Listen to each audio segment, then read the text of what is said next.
సరే ఇప్పుడు చూస్తుంటే కాకినాడ ఎంపీ అభ్యర్థికి జగన్మోహన్ రెడ్డి గారు భారీ గిఫ్ట్ ఇచ్చారని చెప్పేసి వార్తలు వస్తున్నాయి. ఇందులో ఎంతవరకు వాస్తవం ఉంది? నిజంగానే భారీ గిఫ్ట్ అంటారా అది? మొన్నటిదాకా అభ్యర్థులు పార్టీ అధ్యక్షుడికి గిఫ్ట్లు ఇచ్చేవాళ్ళు. ఇప్పుడు పార్టీ అధ్యక్షుడే అభ్యర్థులకి గిఫ్ట్లు ఇస్తున్నాడు. అంటే ఎంపీ సీటు కావాలంటే 180 కోట్లు, ఎంపీ సీటు కావాలంటే 140 కోట్లు డిపాజిట్ చేయాలి, డబ్బు కడితేనే టికెట్ ఇస్తాము అన్న ఇది పాత చరిత్ర. ఇప్పుడేంటి, పోటీ చేయండి నాయన, మీకు బీఫామ్తో పాటు భారీ గిఫ్ట్. అభ్యర్థులు దొరక్క ఈ గిఫ్ట్లు ఇస్తున్నారా జగన్మోహన్ రెడ్డి?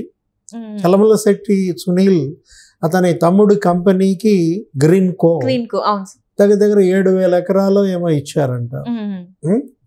అంటే అసలు ఏంటి ఆ గ్రీన్ కో చరిత్ర ఏంటి? ఈ చలమలశెట్టి సునీల్, అనిల్ వీళ్ళ చరిత్ర ఏంటి? వీళ్ళు గతంలో తీసుకున్నటువంటి ప్రభుత్వాలు సద్వినియోగం చేశారా భూమి? ఇప్పుడు గతంలో కూడా ఇదే కంపెనీకి భూములు ఇచ్చారు. ఆ భూముల యొక్క సద్వినియోగ రేటు ఎలా ఉంది, దాన్ని బట్టి భవిష్యత్తులో భూములు ఇవ్వాలి. ఇప్పుడు ఇంతకుముందు ఇచ్చిన భూములే సద్వినియోగం కాకపోతే వాళ్ళకి ఇంకా భూములు ఇచ్చే లాభం ఏంటి? ఎవరికైనా ఏ కంపెనీకైనా ప్రభుత్వ భూములు ఎందుకు ఇస్తాం? తక్కువ రేటుకి ఎందుకు ఇస్తాం? ఇప్పుడు ఈ గ్రీన్ కోకి ఎందుకు ఇచ్చారు? వాళ్ళు ఏదో ఉపాధి కల్పిస్తారు, యువతకి దీనివల్ల ఉద్యోగాలు వస్తాయి, అందుకోసం తక్కువ రేటుకి ప్రభుత్వ భూములు ఇస్తాం. ఇప్పుడు ఈ 8,000 ఎకరాలు ఇచ్చారు కదా, దీనికి కోడ్కి ఒకరోజు ముందు, ఎలక్షన్ కోడ్ కరెక్ట్గా మొన్న వస్తోంది అనగా దానికి ఒకరోజు ముందు 1,950 ఎకరాలు ఇచ్చారంట. కోడ్కు ఒకరోజు ముందు జీవోలు ఇచ్చారంటే అక్కడే నీకు అర్థమైపోతుంది దానిలో ఉన్నటువంటి అజెండా. ఏం ఆశించి? Quid pro quo. నీకు ఆ భూమి ఇస్తా, నువ్వు పార్టీకి విరాళం ఎంత ఇస్తా, అంటే నీకెంత నాకెంత. ఇక్కడ ఏంటి, ప్రభుత్వ భూములు ప్రైవేటు వ్యక్తుల పరం చేస్తూ వాళ్ళు ఇచ్చే విరాళాలు పార్టీలకు, పార్టీ అధ్యక్షుల ఖాతాల్లో వేసుకుంటున్నారంటే ఎంత దారుణం, ఎంత వంచన, నయ వంచన అన్నమాట. ఏంటి, ఇప్పుడు ఎకరం 5 లక్షలకి, అసలు ఎక్కడన్నా నీకు ఎకరం భూమి 5 లక్షలకు దొరుకుతుందా? ఇప్పుడు ప్రజెంట్ ఇవాళ మార్కెట్లో అసలు పండని భూమి, బీడు భూమి కూడా నీకు ఎకరం 5 లక్షలు అంత చౌకకి ఎక్కడ లేదు. ఇవాళ భూమి ధరలు పెరిగిపోయాయి. జనాభా పెరుగుతున్నారు కానీ భూమి పెరుగుద్దా? పెరిగే జనాభాకి తగ్గట్టుగా భూమి పెరగదు కదా, ఉన్న భూమిని పంచుకోవాల్సిందే. అందుకే దీని అంత డిమాండ్. వీళ్ళు ఏం చేశారు, ప్రభుత్వ భూమిని చౌకగా పప్పు బెల్లాలు పంచినట్టు పంచుతున్నారు, బఠానీలు పంచినట్టు పంచి పెడుతున్నారు అనమాట ఈ కార్పొరేట్ కంపెనీలకి. వీళ్ళేమో వీళ్ళ దాంట్లో ఎలక్టరల్ బాండ్స్ కొంటారా, ఇచ్చిన దానికి ప్రతిఫలంగా లేదు. ఇలా ఆ పార్లమెంట్ ఎలక్షన్ మొత్తం వీళ్ళు చేసేటట్ట. ఒక పార్లమెంట్ ఎన్నిక చేయాలంటే దగ్గర 200 కోట్లు అవుతుంది. అక్కడ ఉన్నటువంటి 7 అసెంబ్లీలకి వీళ్ళే పెట్టుబడి పెట్టాలి. దీనికి ప్రతిఫలంగా 7,000 ఎకరాలు ఇచ్చాడా? గత ప్రభుత్వం గ్రీన్ కోకి భూమి ఇచ్చింది, ఆ భూమే సద్వినియోగం కానప్పుడు ఇప్పుడు మళ్ళీ గ్రీన్ కోకి మీరు భూమి ఎందుకు ఇస్తారు? 7,000 ఎకరాల్లో కోడ్కు ముందు ఇచ్చింది 1,900 ఎకరాలు, అంటే 2,000 ఎకరాలు. అంతకుముందు 5,000 ఎకరాలు ఇచ్చారు కదా 4 ఏళ్లలో. అవి సద్వినియోగం అయినాయా? ఒక గ్రీన్ కో అనేది జగన్ కోగా మారిందనమాట. దాని పేరు మార్చేస్తే పోలా, గ్రీన్ కో అని తీసేసి జగన్ కో అని పెట్టేసుకోండి. ఒక గ్రీన్ కోయే కాదు, ఇంకోటి ఉంది, ఇండోసోల్. ఇంత ముందు కూడా అది వార్తల్లోకి వచ్చింది. దానికైతే 25,000 ఎకరాలు, మరి 35,000కే లీజు. 35,000 ఎకరం 35,000కి లీజుకి ఇచ్చి పారేశారు. 25,000 ఎకరాలు. కోడ్ అమల్లోకి వచ్చే ముందు, ఎలక్షన్ కోడ్ అమల్లోకి వచ్చే ముందు రోజే దానికి 17,000 ఎకరాలు ఇచ్చారు. 17,663 ఎకరాలు ఇండోసోల్కి ఇచ్చారు. సో ఇదంతా కూడా ముందే ప్రీ ప్లాన్ గా చేసుకుంటారా సార్? అంటే క్విట్ ప్రోకర్ లాగా, అంటే మేము ఇంత చేస్తాము, మీరు మాకు ఇంత చేయండి, ఇంత ఇన్వెస్ట్ చేయండి అని చెప్పేసి ముందే మాట్లాడుకున్నారంటారా? హోల్డ్ కు ముందు ఇంత ల్యాండ్ ట్రాన్స్ఫర్ జరుగుతోందంటే అర్థం అదే. ఎలక్షన్ రాబోయే ముందు ఇంత పెద్ద ఎత్తున భూ పందేరం జరుగుతోందంటే ప్రజల్లో అనుమానాలు ఇదే అన్నమాట. వీటన్నిటిపైన ఉన్నత స్థాయి దర్యాప్తు జరపాలా. ఎందుకంటే ఇతను ఆపద్ధర్మ ముఖ్యమంత్రి. ఎవరు కోడ్ అమల్లోకి వచ్చిన వెంటనే జగన్మోహన్ రెడ్డి ఇప్పుడు ఆపద్ధర్మ ముఖ్యమంత్రి అయిపోయారు. ఇప్పుడు ఆయన యొక్క సంతకాలకు విలువ లేదు. ఇప్పుడు ఆయన ఏంటి, ఆయన ఆపద్ధర్మ ముఖ్యమంత్రిగా అతను మరి బిఫోర్ ద డే రేపు ఆపద్ధర్మ ముఖ్యమంత్రి అవుతాననంగా ఈరోజు సంతకాలు పెట్టి ఈరోజు ఇచ్చారంటే షార్ట్ సర్క్యులేషన్ అంట. క్యాబినెట్ షార్ట్ సర్క్యులేషన్ గతంలో ఎప్పుడు వినలే మనం ఈ మాట. ఇప్పుడు రాజశేఖర రెడ్డి హయాంలో నీకు కూడా క్యాబినెట్ మీటింగ్లు ఇలాగే జరిగాయి. అప్పుడు ఏమనేవాళ్ళు అంటే అజెండాలో లేని అంశాలు రాజశేఖర రెడ్డి టేబుల్ మీద పెట్టేవాళ్ళు.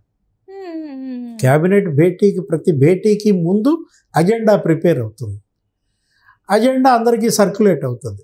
మంత్రివర్గ సహచరులు 20 మంది 25 మంది మధ్య ఇస్తారు. వాళ్ళు డిస్కస్ చేస్తారు. అక్కడ ఉన్న సిఎస్ ఇతర ఆ శాఖల అధికారులు వాళ్ళ పాయింట్ వచ్చినప్పుడు ఆ జరిగే డిస్కషన్ నోట్ చేసుకుంటారు. ఇది ప్రతి క్యాబినెట్ భేటీలో జరుగుతుంది. ఇప్పుడు రాజశేఖర రెడ్డి క్యాబినెట్ గురించి మాట్లాడారు. రాజశేఖర రెడ్డి క్యాబినెట్లో ఏం చేసేవాళ్ళు, టేబుల్ ఎజెండా అనేవాళ్ళు. అంటే ఏంటి, అజెండాలో లేని అప్పటికప్పుడు టేబుల్ ఎజెండా చేసామనేవాళ్ళు. ఇదే ఫార్స్.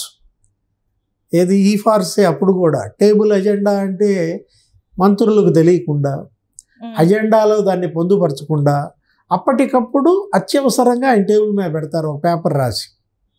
దాన్ని ఆయన టేబుల్ ఎజెండాగా టేకప్ చేస్తాడు. అదేంటి, క్విడ్ ప్రోకో 1.0. అప్పుడు ఇలాగే భూ పందేరం. అప్పుడు కూడా వాన్ పిక్ భూములు ఏంటి 25,000 ఎకరాలు నిమ్మగడ్డ ప్రసాద్కి సమర్పయామి. ఆయన ఇప్పటికీ కేసులు సిబిఐ వీటన్నిటిల్లో కూడా.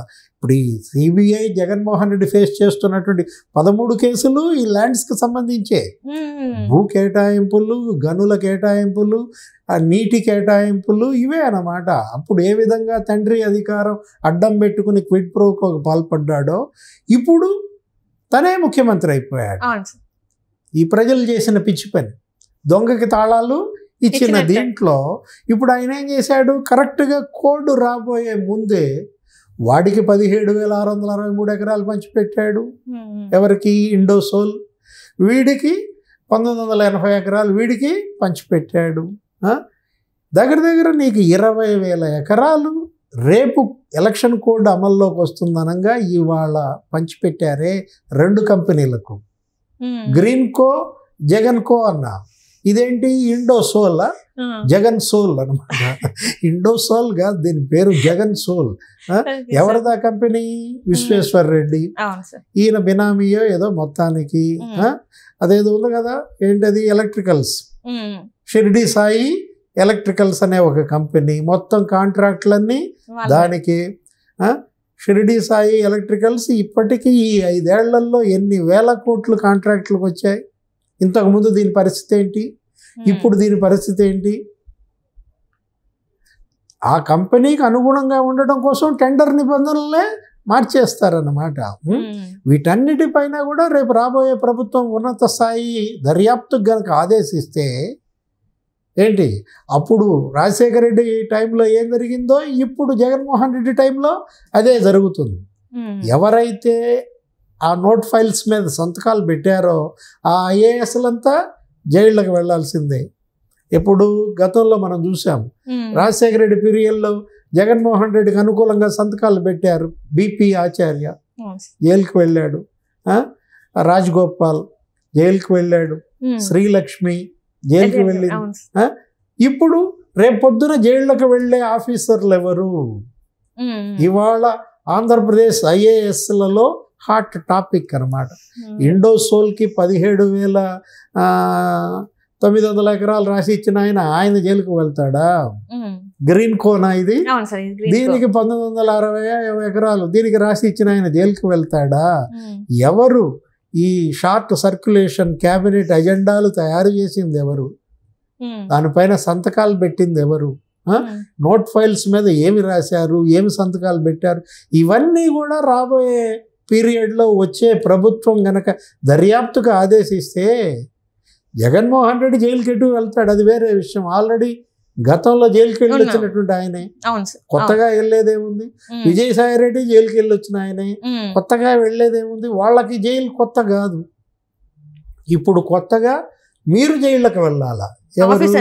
ఇప్పుడు ఇక్కడ ఉన్నటువంటి ప్రభుత్వ ప్రధాన కార్యదర్శి సిఎస్ జవహర్ రెడ్డి బాధ్యత వహిస్తారు, లేకపోతే ఈ ల్యాండ్ బ్యాంక్ ఇష్యూ చేసినటువంటి ఈ మంత్రిత్వ శాఖ బాధ్యత వహిస్తుంది. దానికి ఉన్నటువంటి ప్రిన్సిపల్ సెక్రటరీలు జైలుకి వెళ్లాల్సి వస్తుంది అన్నమాట. జైలు పిలుస్తోంది, రా కదిలి రా అంటారా. Right sir, right. Thank you so much sir. నమస్తే.